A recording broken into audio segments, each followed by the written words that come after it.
There are so many different types of lures on the market nowadays, and how to choose the right lure is forever the million-dollar question.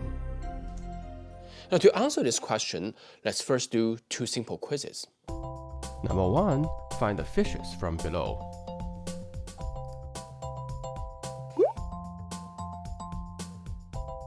Number 2, pick bite-sized fruits from below. So what do these quizzes tell us? Now, in the first one, regardless of the color, size, we can quickly identify the fish representing graphics.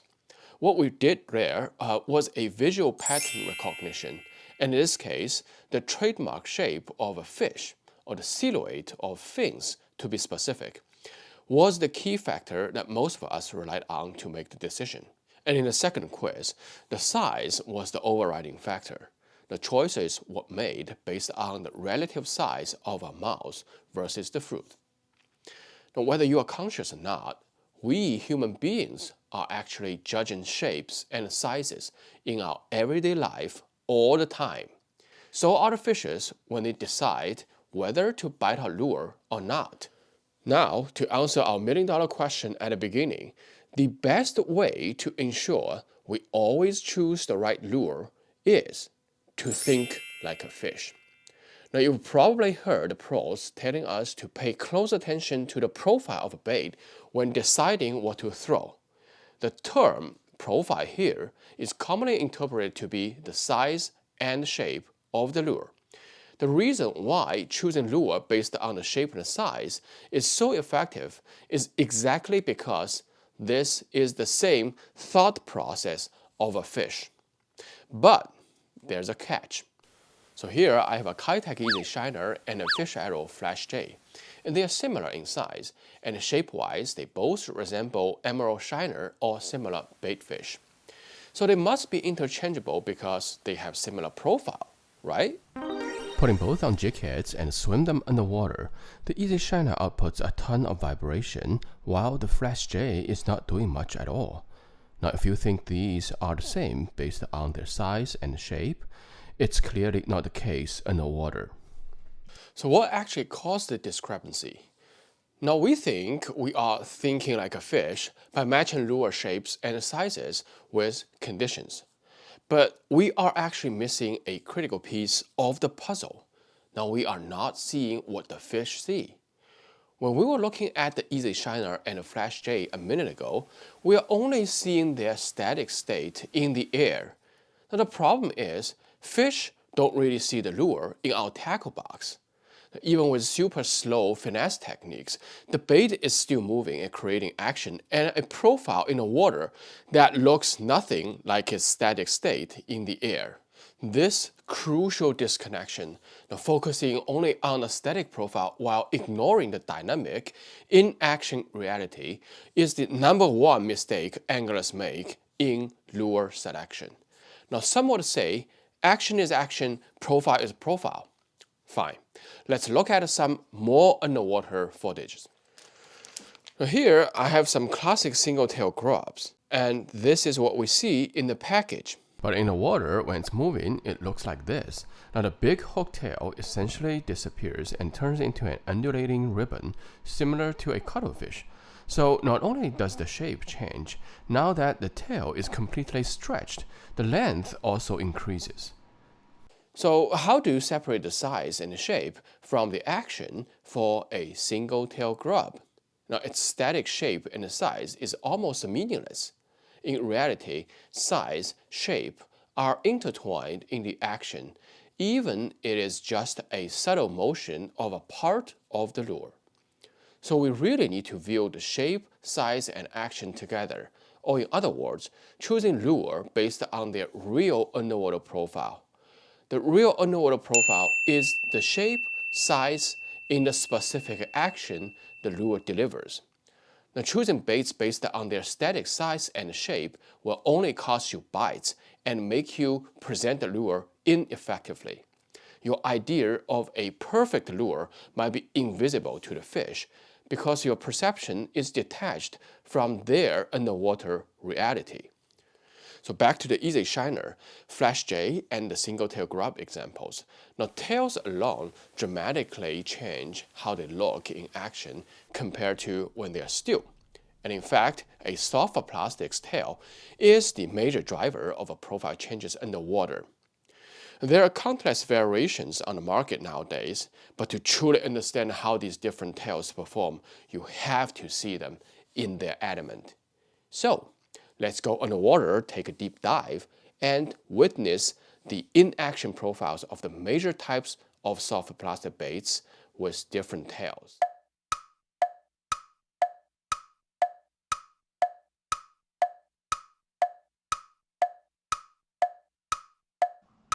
Now let's still begin with our single-tail grub. When moving through water, its profile is drastically different from that when static. We can see the big soft tail is actually stretched to almost straight and undulating, giving out subtle vibrations. This is the profile we need to remember for single-tail grub. Also note that the length of these actually refer to its length when the tail is completely stretched out, which is longer than its curled state. This is extremely important when we are making adjustments. Now entering the screen is the thumping worm. Now it has a much thicker tail than single-tail grubs. Also the tail shape is a U shape, different from the single-tail C shape. Although the size of the tail is much smaller than single-tail grubs of the same size, it's actually giving out a lot of more aggressive vibration, which in combination with the elongated and slender body creates a unique action. Unlike the single-tail grub, this U-shaped hooktail does not really stretch too straight while in action. When this worm is crawled on the bottom at some speed, you can see how good it tracks along the contour of the bottom while still emitting all the water disturbance and vibration.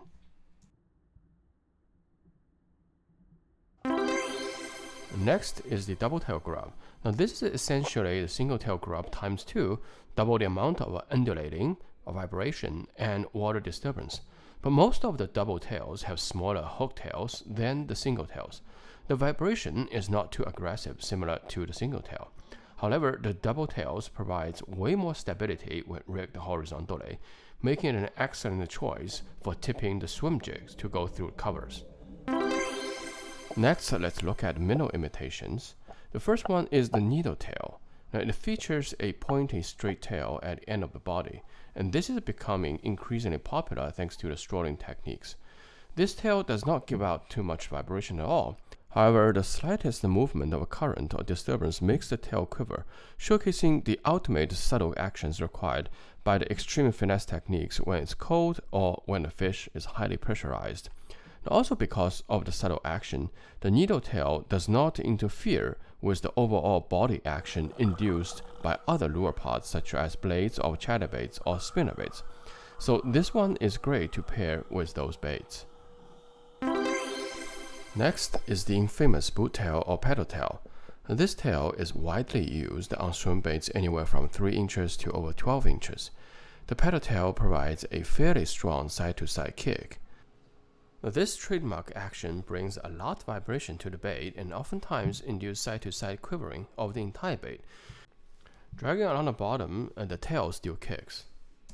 For small swim baits like the Easy Shiner, although we usually call it a finesse swim bait, due to the vibration of the paddle tail, it still has a certain degree of aggressiveness compared to other finesse minnow imitations such as Flash J. Forktail, represented by the Fluke, is also a common design among minnow imitating soft plastics. Now, this tail in general does not give out too much vibration or undulating, but since it is fairly thin and tapered, the fork at the tip of the tail is a little easier to catch current and provide more action than the needle tail, but definitely less action than paddle tail. Direct retrieve provides a little action. A Fluke is typically rigged weightless and presented like a jerkbait. Flat-sided vertical tails can be found on a lot of lifelike, bluegill, or panfish imitations. Now, this type of tail usually does not give out too much action other than form the silhouette of the panfish together with the body part. And this combination usually results in a bulky size and shape with subtle action. The bait you're seeing now is the Berkeley Powerbait Gilly. Now, it's worth noting that there are quite a few panfish imitations equipped with paddle tails, such as the infamous Megabass sleeper gill.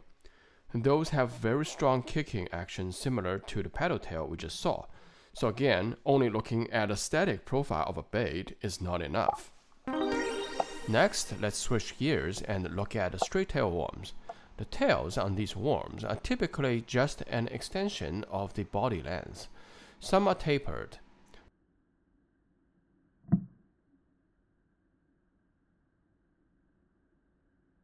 Now, worms usually put out action as a whole, so the tail does not work separately.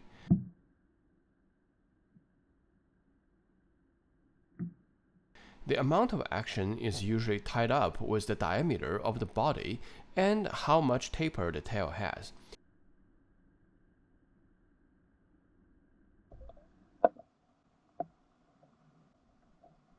And that's why we can see here, the roboworm and the senko have very different real underwater profiles. And overall, when steady swimming, these worms do not do much, but twitches, hops, or any presentation that causes sudden stop or acceleration makes them alive.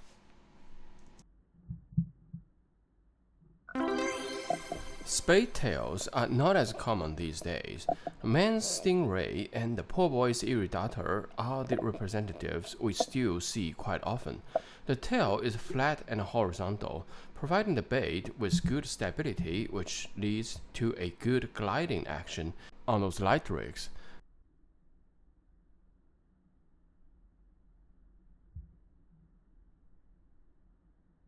Overall, this tail provides mostly subtle actions. It does not vibrate.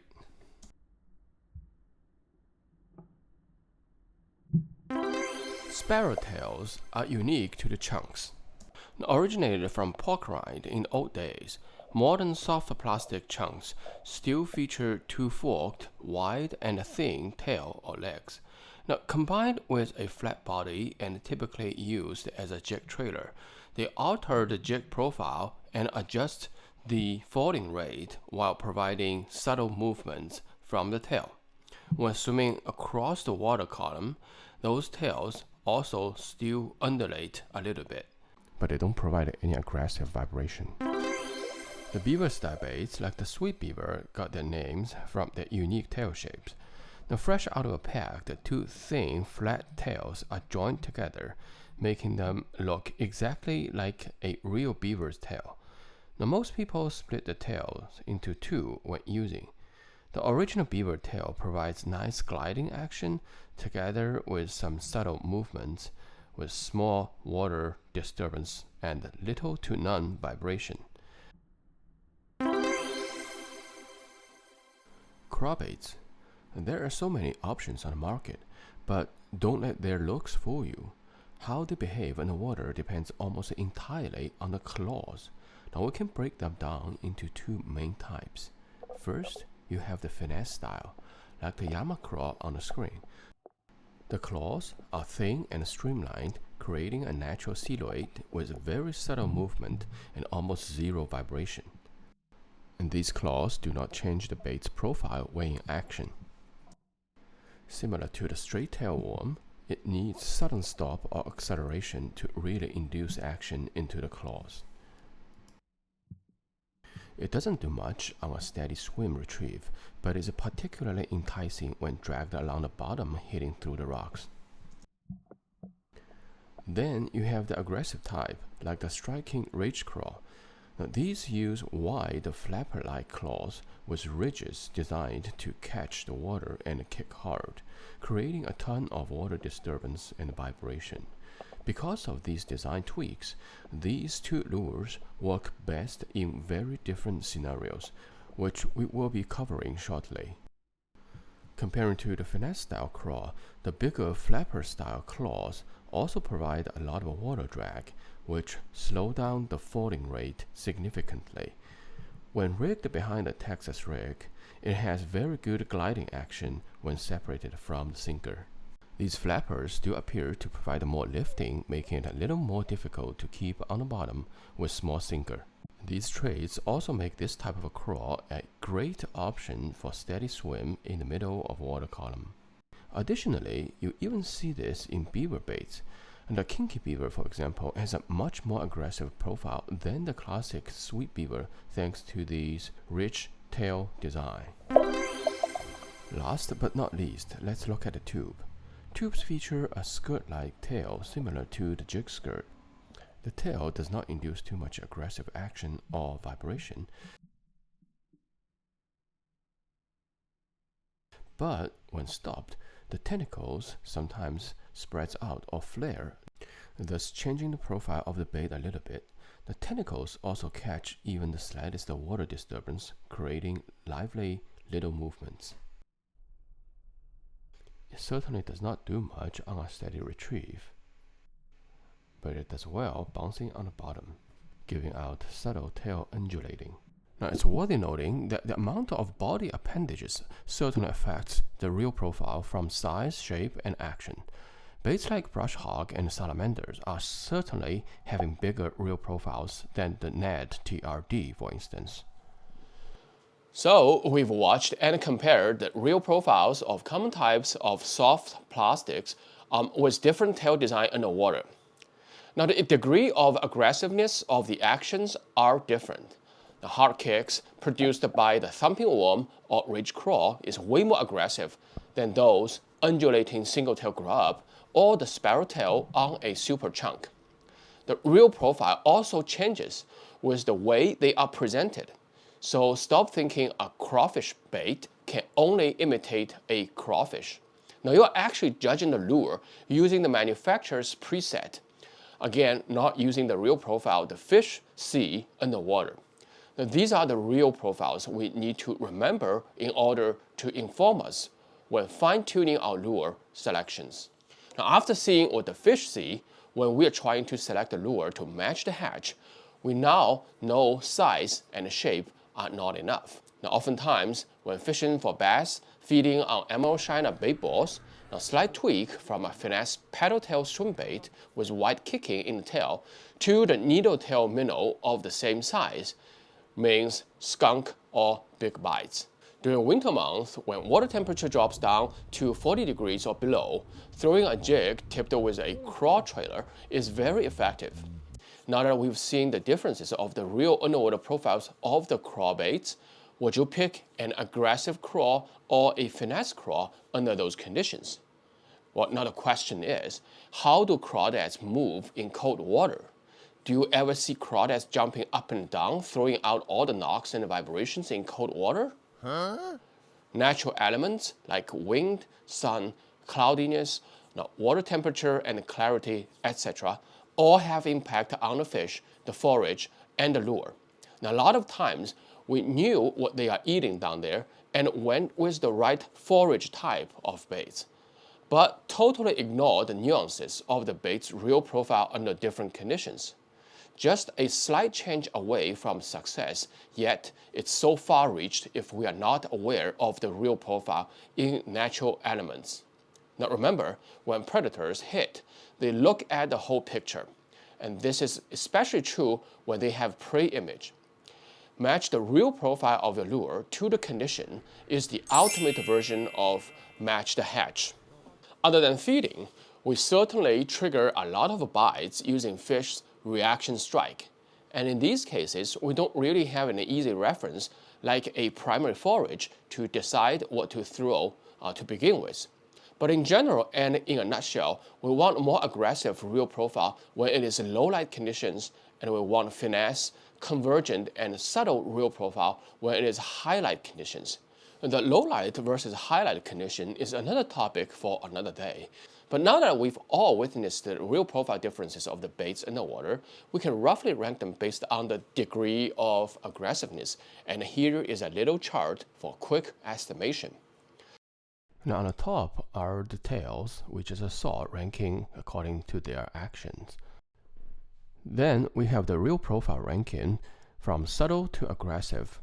Now for softer plastics, in general, the bigger the size, the less streamlined the shape, the more vibration it throws out, the more aggressive it will be. The smaller the size, the more streamlined in shape, the less kick or vibration, the more subtle and finesse it is. And then on the bottom, we have the fitting conditions. Usually low water temperature or windless conditions or high water clarity or bright days or low fish activity calls for subtle real profiles and vice versa. Now, certainly the ranking here is just an approximate general trend based on type of soft plastics to provide you a quick guide when you want to fine-tune your bait selection. But how do we compare a big 6-inch Senko with a 4-inch Rage Craw? Which one is more aggressive? Also, what about the color of the bait? Now, we did not touch color at all today. Well, I can tell this. For color and profile, and color is way less important than profile as far as bait selection is concerned. But anyways, these will all be the topic for another day. The take-home message today is, remember the real profile of your lure and see what fish see, then think like a fish. And don't be afraid to explore. And these together will help you to pick the right lure next time on the water. And if you like more contents like this, please do not forget to subscribe. And with that, tight lines, and I'll see you in the next one.